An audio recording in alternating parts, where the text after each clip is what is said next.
You think Frank wants you? Mutton dressed as lamb? You cow!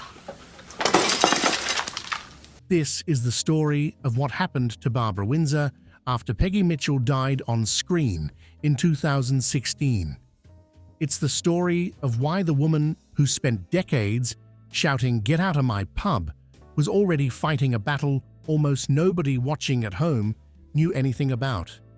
To understand how that happened, you have to look past the storyline completely and go back to a secret that was kept from the public for years before anyone outside her closest circle knew the truth. 16 years, on and off. That's how long Barbara Windsor anchored Eastenders.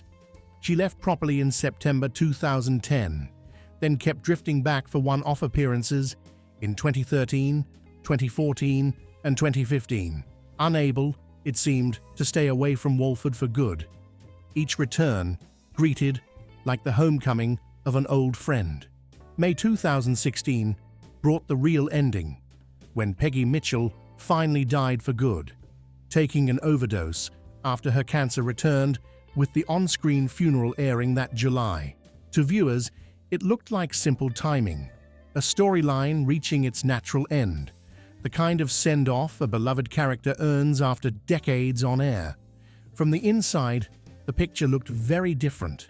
Barbara's own health had been quietly falling apart for years by that point, hidden from almost everyone who worked alongside her. The moment chosen for Peggy's death wasn't really Barbara's choice at all, not in the way audiences assumed. It was agreed instead by mutual consent with the show's director, one of the very few people inside Eastenders who had actually been told the truth about what she was going through behind the scenes. Rewind to 2009, a year before Barbara first left the square, and that's where this story really begins, long before anyone had a name for what was happening. Her husband, Scott Mitchell, later explained this was when he first noticed something was wrong. Barbara came home from filming one day and told him she'd gone completely blank on set, unable to remember her lines or even explain why she was there. Stress got the blame at the time, or just a bad day. The kind of explanation that felt reasonable in the moment. Nobody understood yet what they were actually looking at, or how much it would come to define the years ahead. April 2014 brought the answer, after years of not knowing what was wrong.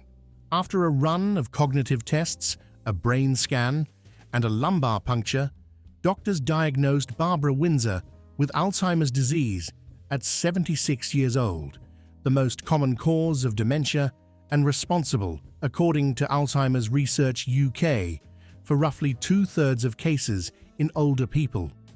It was the kind of diagnosis that changes not just one life, but the shape of everything two people had planned together. What followed was a decision that would shape the next 4 years of their marriage, one made quietly, without any outside guidance on how such things were usually handled. Barbara and Scott chose to keep the diagnosis private, because Barbara herself was struggling to come to terms with it, and neither of them felt ready to hand the world that news yet, not while she was still trying to make sense of it herself. So while Barbara kept returning to Eastenders for guest spots, filmed her final scenes as Peggy Mitchell in 2016, and picked up a damehood that same January for services to charity and entertainment, and for her long-running work as an ambassador for AIDS UK, she was carrying a diagnosis almost nobody watching had any idea existed, smiling through every public appearance as though nothing at all had changed. For a girl from the East End, born into a working-class family and an evacuee during World War II, this is truly like a dream, she told reporters when accepting the honor, and every word of it was genuine. The joy entirely real, even as something else went unspoken. It was also quietly shadowed by something the cameras never captured. The secret held for 2 more years, through public appearances, filming schedules, and everyday life, carrying on as normal on the surface. Barbara turned 80 in August 2017, and according to Scott, that's when the confusion really deepened, making it harder by the week to hide what was happening once the cameras stopped rolling and the two of them were simply at home. That changed when The Sun broke the story in May 2018, told by journalist Jane Moore, a close friend of Barbara's, after Scott decided the time had finally come to speak rather than let the truth leak out in pieces. Rumors were already circulating in show business circles, and rather than let someone else control the narrative, he chose to get ahead of it himself, aware that the story was going to come out one way or another. Since Barbara's 80th birthday, he explained, a definite continual confusion had set in, one that made simply going out in public increasingly difficult without people noticing something was wrong. Her memory had deteriorated so far by then that she kept forgetting the news was even public, needing gentle reminders each time that the country now knew what she'd been carrying alone for 4 years. Barbara's own response was pure Barbara Windsor, warm and unguarded even in the middle of something so painful. She recorded a video message that aired on ITV's Loose Women, thanking Jane Moore for helping Scott share the news and wishing her a happy birthday in exactly the warm, cheerful voice fans had always known. "Hi Jane, and all the Loose Women, it's Barbara Windsor here," she said. Thank you so much for being a loyal and good friend and helping Scott share my recent news." Dame Barbara vows to carry on. Read the BBC's headline, and it summed up the moment perfectly, capturing exactly the spirit she brought to every part of this. The reaction came fast, and it came from people who had known her for decades. Ross Kemp, who'd played her on-screen son Grant Mitchell, wrote that he was very proud of Scott and Barbara for speaking so openly, adding, "I love Barbara and Scott very much." Longtime friend Gabby Roslin called her an amazing woman and added that the couple were strong and brave together, a description that would come to define everything that followed. None of what followed looked much like retirement. It looked instead like the start of an entirely new chapter, one where private heartbreak turned into public advocacy, and where a quiet illness became a very public cause. The relationship that had begun back in the early 90s, when Scott has said, "Meeting Barbara felt like no one else mattered," simply carried on in a different form, this time with the whole country watching. Weeks after going public, Barbara took on her first project since the announcement, hosting an episode of BBC Radio 2's Double Acts about the American comedy duo Bud Abbott and Lou Costello. It had actually been recorded before her diagnosis went public, but its broadcast landed like a statement on its own. Proof this was a woman determined to keep working for as long as she possibly could, refusing to let the diagnosis be the last word on her career. By August 2019, on her 82nd birthday, Barbara and Scott had been officially named ambassadors for the Alzheimer's Society, a role that would come to define the rest of their time together. Together, they launched an open letter demanding the new Prime Minister, Boris Johnson, properly fund dementia care across the country, with the charity calling for £2.4 billion toward an NHS dementia fund. More than 100,000 people signed it, ordinary members of the public adding their names to a cause that had, until recently, been kept entirely private. That September, Barbara and Scott carried the letter to Downing Street themselves and met the Prime Minister in person. "We're so grateful that the Prime Minister met with us," Barbara told reporters afterward. "Our plea to Boris Johnson is please don't let people with dementia down." Scott went further, calling it appalling that people with dementia were still left without proper support in the 21st century. That same year, the couple became the public face of the dementia revolution, a joint campaign between the Alzheimer's Society and Alzheimer's Research UK, chosen as Charity of the Year for the 2019 London Marathon. Scott ran it himself that April as part of a team called Barbara's Revolutionaries, joined by a string of Barbara's Eastenders co-stars and friends, among them Adam Woodyat, Jake Wood, Natalie Cassidy, Jamie Borthwick, and Tanya Franks, all of them lacing up trainers for a cause that had touched their own extended family of colleagues. Over £550,000, that's what their team alone raised. The wider campaign brought in £4 million that year, a record for any Charity of the Year partnership in London Marathon history, at a moment when the Alzheimer's Society was warning that 1 million people across the UK would be living with dementia by 2021. This marked a genuine turn in how the couple approached the illness altogether. For years, this couple had kept Barbara's illness hidden from public view, and now it had become the very reason strangers across the country were lacing up trainers and raising money in her name, people who had never met her but felt through the television like they knew her anyway. None of it slowed the disease down, though, however much money was raised or awareness spread. Through 2019 and into 2020, Barbara's condition kept worsening, and then came the coronavirus pandemic, which made caring for someone with advanced dementia at home harder still, cutting the couple off from the support networks and routines that had helped them cope until then. Mid-July 2020, with lockdown restrictions still shaping daily life across the country, Barbara moved into a London care home. Scott told The Sun exactly what that felt like. "I feel I'm on an emotional roller coaster," he admitted. "I walk around, trying to keep busy, then burst into tears. It feels like a bereavement." The day he left her there, he said, was one he'd never forget, describing a sickness in the pit of his stomach that never really went away, even months afterward.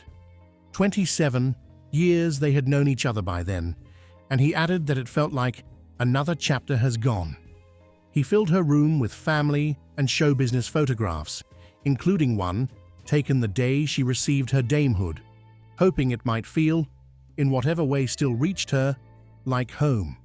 At 8:35 in the evening on the 10th of December 2020, Dame Barbara Windsor died peacefully at the care home, with Scott by her side for the final 7 days, exactly as he had wanted it to be. "Myself, her family and friends will remember Barbara with love, a smile and affection for the many years of her love, fun, friendship, and brightness she brought to all our lives," he wrote in his statement, adding a line that captured the whole tragedy of the disease. It was not the ending that Barbara or anyone else living with this very cruel disease deserves. Tributes arrived from across the country almost immediately, from people who had known her for decades and from millions who had only ever known her through a screen. Kate Lee, chief executive of the Alzheimer's Society, put it simply, Barbara shone like a beacon for others affected by dementia. Ross Kemp and Steve McFadden, who had played her sons Grant and Phil Mitchell for decades, both paid tribute, Kemp calling her the woman who always had time for everybody. Larry Lamb, her on-screen husband Archie, described her simply as an extraordinary woman, while Daniela Westbrook, who had played her daughter Sam, wrote that her heart was broken. Within weeks, a donations page set up in her memory had raised more than £160,000 for Alzheimer's Research UK, proof that the cause she had championed hadn't ended with her. COVID restrictions delayed the funeral until the 8th of January 2021, nearly a month after her death, held at Golders Green Crematorium in London, far smaller than anything her career would normally have called for. No more than 30 mourners were allowed under the rules at the time. Ross Kemp delivered a eulogy, Christopher Biggins gave a reading, and David Williams and Matt Lucas both attended, alongside Eastenders co-stars Dean Gaffney and Jamie Borthwick and journalist Jane Moore. Floral tributes spelled out Babs, the Dame, and Saucy, and a mock Queen Vic pub sign reading Queen Peggy stood in her honor, a small fitting nod to the role that had made her a household name all over again. Kemp later revealed the last real conversation he had with her, a video call about 3 weeks before she died. During one of the brief windows of clarity, the disease still allowed her moments that had become rarer and more precious as time went on. "I just want everything to be good for you in your life," Barbara told him, words he described as ones that would stay with me for the rest of my life. Christopher Biggins put the contrast bluntly when he reflected on how small the ceremony had to be against what her fame would normally have commanded. Normally we could have filled Wembley Stadium with people who would have wanted to say goodbye. The streets would have been lined. What nobody expected was that her death wouldn't end the story Barbara and Scott had started telling together, that it might even give it a wider stage than before. August 2022 brought the Dame Barbara Windsor Dementia Mission, launched by Boris Johnson in one of his final acts as Prime Minister, backed by £95 million in government funding that later climbed to as much as £120 million committed, a legacy built entirely out of grief turned into policy. The goal was speeding up dementia research and clinical trials across the country, and Johnson called for volunteers to sign up for trials under the banner Babs Army. Dame Barbara Windsor was a British hero, he declared. "We can work together to beat this disease and honour an exceptional woman who campaigned tirelessly for change." When the funding later looked at risk under the following government, Scott spoke out again, insisting flatly that dementia cannot be touched. By March 2023, permanent co-chairs were in place to carry the mission forward, ensuring it would outlast any single government or promise. Scott kept running too, refusing to let his own grief slow him down. He completed the London Marathon again in 2021, then a third time in 2023 under the name Babs's Army, raising still more for Alzheimer's Research UK, where he had since become an official ambassador, carrying the cause forward long after the cameras had stopped paying attention. 2022 also saw Scott publish a memoir, By Your Side, My Life-Loving Barbara Windsor, a book written as much for her as it was about her. Barbara herself had asked him to write it, telling him, before the dementia took hold, "They will ask you to do a book, sweetheart. Please be honest." He described sitting by her bedside during her final days, telling her stories from their life together, because by then she could no longer remember her own extraordinary career, 9 carry-on films and more than 2 decades in Albert Square included. Stories he told partly for her and partly, it seemed, for himself. Afterward, he kept one of her jumpers, one that still carried the scent of her perfume.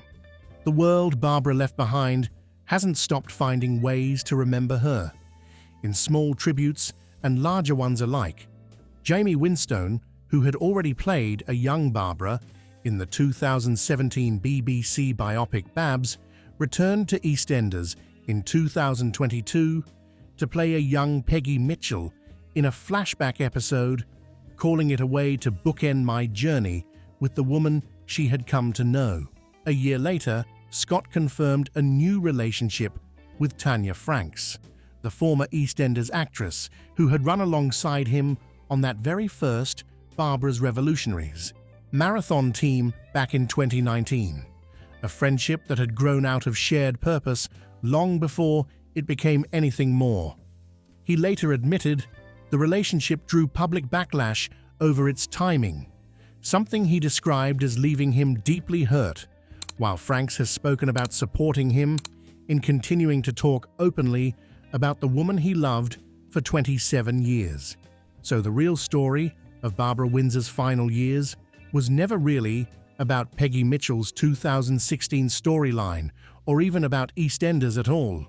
That was simply the last note of a performing career that had, quietly, already become secondary to something far bigger happening out of view. The real story belongs to a couple who carried an enormously painful secret for 4 years, then, once hiding it became impossible, chose to turn it into a public mission instead, raising millions of pounds, standing on the steps of Downing Street, and eventually lending their name to a nationwide government research program, built for the very people the Alzheimer's Society had warned would go on to face the same disease.